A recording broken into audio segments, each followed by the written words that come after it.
Hi, I'm Teresa, and I'm a life coach, and I'm also a personal trainer. And I want to share with you just some simple tips on being how to be successful in your fitness journey if you want to be fit and active again.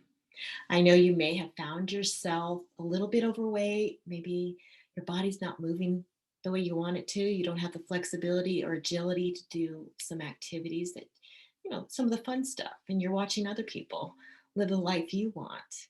Well, you may have tried in the past and failed, but there's some things you can consider now that could ensure your success for the future of fitness and activity. It's not too late. You can do it. So I'm going to share you tip number one, and that is to get your mind ready first. A lot of times we forget that. We think that we're just going to jump into the gym or join a program or a class, and that's going to get us in the long run fit. Well, we neglect to think about the fact that our mind is the thing that gets us moving. If our mind's not working with us, we're not going to be motivated. It's your brain that makes you move. So let's look at our brain first, okay? Now, that's why I got so interested in life coaching because I did this physical fitness journey as I was figuring out the mental part.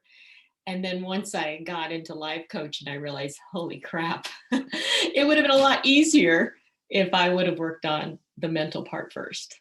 So that's why I'm excited to share this with you. There's a couple things I would like you to look at first before you start your fitness journey. First, I'd like you to think about what you want to do exactly, why you want to do it, and what will happen if you don't do it, and put that into a commitment statement. So think about, why do you want to be fit and active again? Do you want to be healthy and live long? Is that what you want to do and why you want to do it? You want to be fit and healthy and you want to live long. That's your why. Look at that. What do I want to do? Do I want to run again? Do I want to go for long walks? Do I want to be able to play with my grandchildren? Do I want to be able to travel without being tired? What is it that you want to do with your body? It may be just to live a long life. That's my what I want to do. I want to live a long life in a body that can do that and do the activities that I want. So that's what I want to do. And I want to do it in the fittest body I can. That's the what of it. Now there's some subsets to that, like I have running goals and things like that. But the big what do you really want? Then look at why you want to do that. Why do you want to uh, be able to walk 5 miles, for example? What's the purpose of that? Don't just pull stuff out of a hat. Why do you want to do it? Ask yourself those questions. Personally, I want to be as fit as possible so I can live the longest life I can in the healthiest manner possible. That's my big why. I want to live long and I want to live healthy. So, what's your big why? What do you want to do and why do you want to do it? If you don't have a why, what's the point of it? We don't just randomly do things. Well, sometimes we do, but it's really hard to be committed to something when you don't have a reason why you're doing it. So figure that out. Write that down somewhere. Then, here's the tough part. What will happen if you don't do it? Sometimes this can be a really good motivator. What will happen if I don't? Right?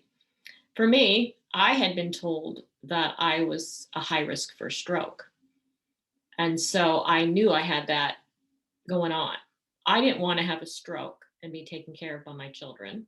Now I could still have one, but I wanted to decrease the probability that I would have a stroke. So that's that'll happen. My head, I could have that happen if I don't do my best to be as physically fit as possible and healthy as possible. So that motivated me to lose weight. That motivated me to go to the gym.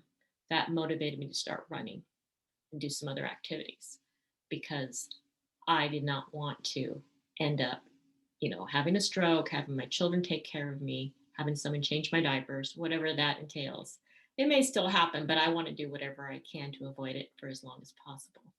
So that is a really good motivator. So Your commitment statement, make a commitment statement. What you want to do specifically, why you want to do it, and what will happen if you don't do it. Write that down, print it out, and put it somewhere. If you don't have that, then it's just going to be an uphill battle to get yourself to work out and do the things you want to do to get the results you want, especially if you don't even know what the results are that you want. I'm just going to exercise. you know, let's have a result that's something that you want and a reason why for it and what will happen if I don't. Okay, so commitment statements, really important. Another thing I want you to consider and look at is your thoughts about yourself. What are you thinking right now in your brain when you think about doing that activity, that goal? What what do you think about your abilities to do it? We all have hecklers in our brains that tell us what we can't do. We're really good at that. We're not as good at telling us what we can do. That's why coaches are great. They remind us what we can do. Sometimes we just forget and they offer us better thoughts. Our brain has this heckler and it's like, well, no, you always quit. You can't do that. That's too hard. You hate exercise. You've never were good at exercise. Or you're just frumpy and fat. That's the heckler in our brain. We need to understand what the heckler's saying because sometimes we get so used to it in the back of our head, it's just like wallpaper. And we don't even know it's there. It's just running. We think it's normal. We think it's the truth. We need to identify the unuseful thoughts going on in our mind right now when we are getting ready to step into fitness. What are those unuseful thoughts? Brainstorm. Just kind of red flag them when they come up and write them down. Or sometimes when I wake up in the morning, I write in my journal what's coming up in my brain. Usually it's not very nice. It's like, So write it down, get it out of your brain, and you've called it out. It's not hiding anymore in your brain. And then look at it and say, is this useful for what I want to be in my future? Is this useful for becoming that future active person? Or is it unuseful? If it's unuseful, at least you've flagged it out. And when it comes up, you got a red flag saying, oh, okay, my brain is used to thinking this, but I'm going to choose something else. Okay, it's a practice you can do, but just the first step is identifying your thoughts. Okay, is it useful? The next thing to ask yourself, is it kind? You want to be compassionate with yourself as you're starting on your fitness journey. Shaming yourself is just no fun and it doesn't work. Usually, if you feel ashamed, you shut down and you indulge in other things that make you feel better. You don't want to go, if you're shaming yourself, you're not going to identify physical activity with something pleasant. You're going to identify it with bullying and shaming and, boot camp. I never did well in boot camps. Someone yells at me, I shut down. So I never did the boot camps at the gym. Some people are motivated by that, not me. I just like, you tell me to do something, I'm stopping. I want to do it my own time in my own way because it takes away your control. And shaming yourself kind of does that too, because the bully in yourself takes your control away and tries to push you into doing things you don't really want to do. You want to do this because you want to do it, right? You want to be fit and active. So do it, come from a place of compassion and kindness for yourself. Be your friend as you do it. So ask yourself, are your thoughts kind? Are they useful? And are they kind and compassionate? And then just, think about that. Okay. So, and the next thing I want you to think about is, what do I want to believe about myself? What what is something else I can believe that will be useful for being fit and active? And I would think I'm an active person now, right?